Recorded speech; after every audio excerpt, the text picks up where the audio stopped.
Assalamualaikum warahmatullahi wabarakatuh. Di sini saya Muhammad Bagus Ramadan akan menjelaskan sedikit tentang reaksi fotokimia. Oke, yang pertama, sebelum menjelaskan definisi reaksi fotokimia, sebelumnya kita harus tahu lebih dulu apa itu fotokimia. Fotokimia secara harfiah terdiri atas dua kata, foto dan kimia. Foto yang berarti cahaya dan kimia yang berarti kimia itu sendiri atau lebih ke arah reaksinya seperti apa. Jadi, fotokimia itu adalah studi dari reaksi kimia yang diinisiasi oleh penyerapan cahaya. Sedangkan reaksi fotokimia adalah reaksi-reaksi kimia yang terjadi di atmosfer sebagai akibat dari penyerapan foton cahaya oleh molekul-molekul.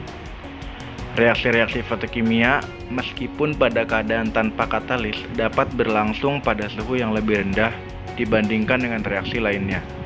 Beberapa reaksi fotokimia yang dipengaruhi radiasi matahari memegang peranan penting dalam menentukan sifat dan batas perjalanan zat-zat kimia dalam atmosfer. Selanjutnya ada hukum fotokimia. Fotoeksitasi adalah langkah pertama dalam proses fotokimia di mana reaktan dinaikkan ke keadaan energi yang lebih tinggi atau keadaan tereksitasi.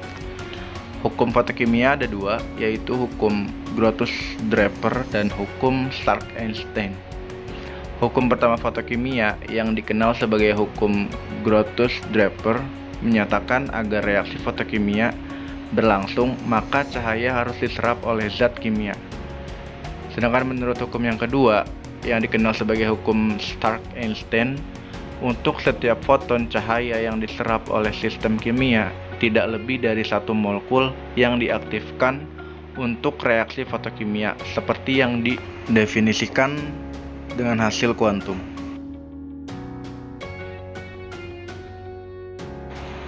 Kemudian ada beberapa contoh reaksi fotokimia, yaitu fotosintesis, pembentukan vitamin D oleh manusia, dan bioluminescence. Nah, yang pertama yaitu fotosintesis. Fotosintesis pada tumbuhan yaitu proses di mana tumbuhan mengubah karbon dioksida dan air menjadi glukosa dan oksigen dengan bantuan sinar matahari. Kemudian pembentukan vitamin D oleh manusia karena paparan sinar matahari. Tubuh akan memproduksi vitamin D dengan membakar kolesterol yang ada di sel kulit. Selanjutnya yaitu